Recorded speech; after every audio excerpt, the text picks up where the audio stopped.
Réponse très profonde qui nous étonne encore 2000 ans après.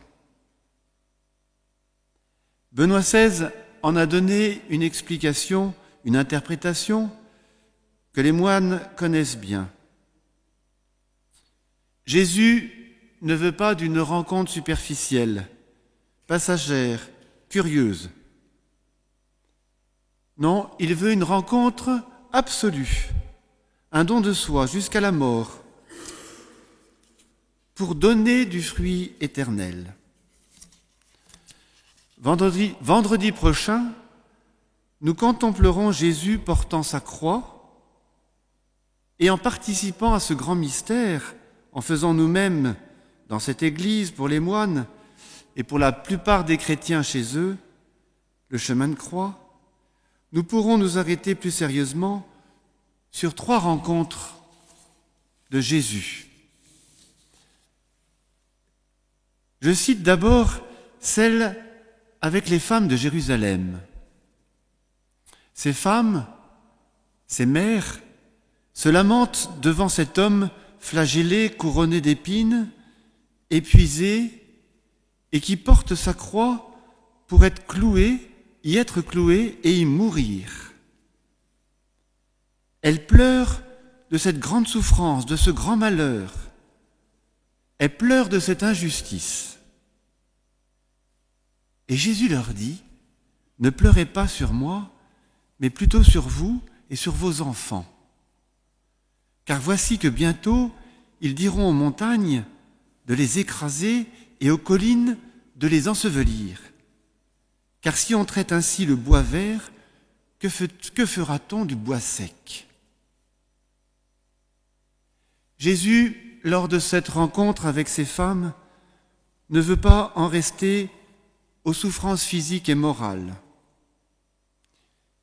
Il existe un plus grand malheur, celui du bois sec, celui du cœur sec, du cœur égoïste, du cœur qui ne voit pas plus loin que l'horizon terrestre et les biens sensibles, ou qui s'y arrête beaucoup trop.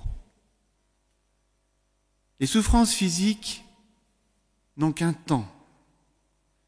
Dieu peut les transformer en gloire. Mais malheur au cœur riche, au cœur satisfait, au cœur dur, au cœur trouble.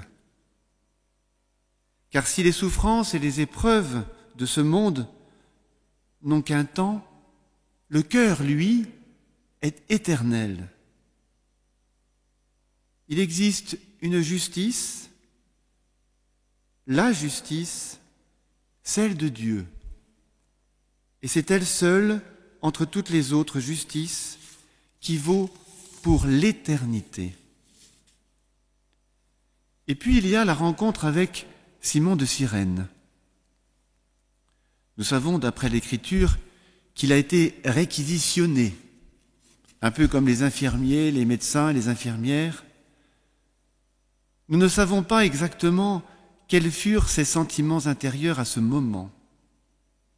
Mais il est évident que ce dut être une épreuve pour lui. Si les soldats ne lui avaient pas ordonné, il ne l'aurait pas fait de son plein gré. Il a été obligé de le faire. Et ce fut humiliant d'être associé à ce condamné à mort, affreusement mutilé et condamné à mort pour blasphème. Et voilà que ce joug qu'on lui impose, lui, un juif, voilà que cette croix lui ouvre le cœur. Nous sommes sûrs que Simon de Cyrène, ce juif grec, devint chrétien puisque ses 2 fils étaient connus et faisaient partie de la communauté chrétienne primitive. Ce qui était aux yeux de tous et à ses yeux un fardeau est devenu une grâce et qui lui a ouvert les yeux du cœur. En croisant les bras avec Jésus sur la croix, malgré lui, la grâce a délié son cœur. Et ce qui semblait à ses yeux une aliénation, a libéré son cœur pour l'éternité parce qu'il était avec le Christ sous la croix. Enfin, il y a la rencontre avec Véronique. Alors ce n'est pas l'Écriture qui nous le dit, c'est la tradition. Véronique, nom qui lui fut sans doute donné à cause de son geste de mettre un voile sur le visage du Christ. Lui essuyant le visage par compassion, elle vit s'imprimer sur ce linge l'icône du Christ, la vraie icône, Vera Icona, Véronique, le vrai portrait du Christ. Et elle, qui croyait rendre un service, s'est trouvée gratifiée d'un don extraordinaire, retournement de situation.